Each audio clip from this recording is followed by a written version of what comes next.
ದೇವಾಲಯಕ್ಕೆ ಹೋಗಿದ್ದೆವು. ಹೋಗುವ ದಾರಿಯಲ್ಲಿ ಕಾಡಾನೆಯೊಂದು ಈ ರೀತಿ ಕೂಗುತ್ತಿರುವುದು ಕೇಳಿಸಿತು.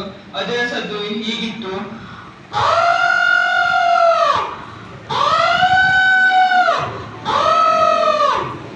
ಹಾಗೆ ಸ್ವಲ್ಪ ಮುಂದೆ ಸಾಗಿದೆವು. ಮುಂದೆ ಸಾಗಿದಂತೆ ಕುದುರೆಗಳು ಓಡುತ್ತಿರುವುದು ಕಾಣಿಸಿತು. ಆ ಕುದುರೆಗಳ ಸದ್ದು ಈ ರೀತಿ ಇತ್ತು.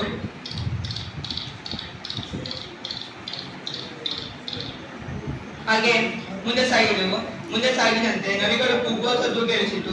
ಆ ನರಿಯು ಈ ರೀತಿ ಕೂಗುತ್ತಿತ್ತು.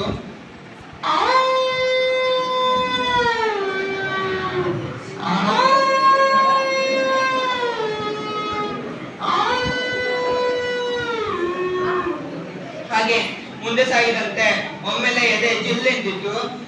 ನಾಗರ ಹಾವೊಂದು ಎಡೆ ಎತ್ತಿ ರಸ್ತೆ ಮಧ್ಯದಲ್ಲಿ ಈ ರೀತಿ ಬುಸುಗುಡುತ್ತಿತ್ತು. ಅದರ ಸದ್ದು ಹೀಗಿತ್ತು.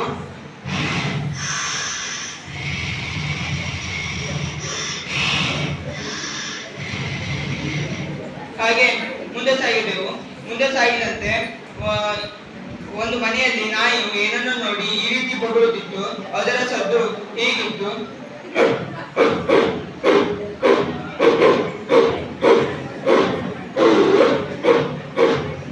ಹಾಗೆ ಮುಂದೆ ಸಾಗಿದೆವು. ಮುಂದೆ ಸಾಗಿದಂತೆ ಹಸುವೊಂದು ತನ್ನ ಕರುವನ್ನು ಈ ರೀತಿ ಕೂಗಿ ಕರೆಯುತ್ತಿತ್ತು. ಅದರ ಸದ್ದು ಹೀಗಿತ್ತು.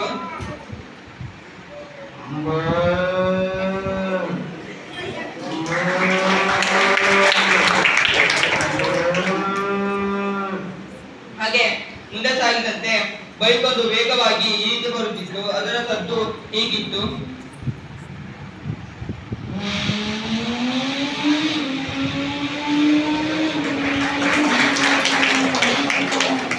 ಹಾಗೆ ಅಂತೂ ಇಂತೂ ಪ್ರಾಣಿ ಸಂಗ್ರಹಾಲಯ ಬಂದು ತಲುಪುತ್ತಿದ್ದಂತೆ ಅಲ್ಲೇ ಪಕ್ಕದಲ್ಲಿ ರೈಲ್ವೆ ಹಳಿ ಇತ್ತು.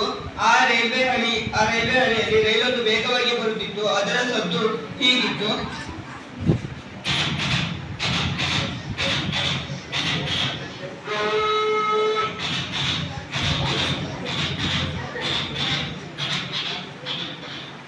ಹಾಗೆ ಎಲ್ಲ ಪ್ರಾಣಿಗಳನ್ನು ನೋಡುತ್ತಿರುವಾಗ ನನ್ನ ಮೊಬೈಲಿಗೆ ಈ ರೀತಿ ಮೆಸೇಜ್ ಬಂದಿತ್ತು. ಅದರ ಸದ್ದು ಹೀಗಿತ್ತು.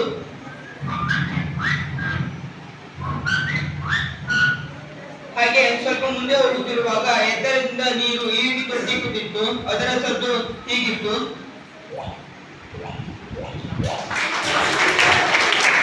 ಹಾಗೆ ಮುಂದೆ ಸಾಗಿದೆವು. ಅಂತೂ ಇಂದು ಸಂಜೆ ಆಯಿತು. ಮನೆಗೆ ಹೊರಟೆವು. ಮನೆಗೆ ಹೊರಡುವಾಗ ಅಲ್ಲೇ ಪಕ್ಕದಲ್ಲಿ ಬಿಗ್ ಬಾಕ್ಸ್ ಕಾರ್ಯಕ್ರಮ ನಡೆಯುತ್ತಿತ್ತು.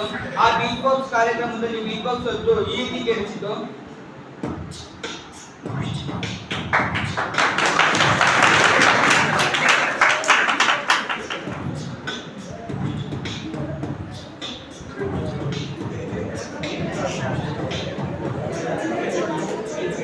ಹಾಗೆ ಮನೆಗೆ ಬಂದು ತಲುಪಿದೆ. ಮುಂಜಾನೆ ದೇವಸ್ಥಾನಕ್ಕೆ ಹೋಗಲೆಂದು ಮನೆಯಿಂದ ಹೊರಗೆ ಬಂದೆ. ನನ್ನ ಮುದ್ದಿನ ಪಾರಿವಾಳವನ್ನು ಎತ್ತಿಕೊಂಡಾಗ ಅದು ನನ್ನೊಂದಿಗೆ ಈ ರೀತಿ ಮಾತನಾಡತೊಡಗಿತು.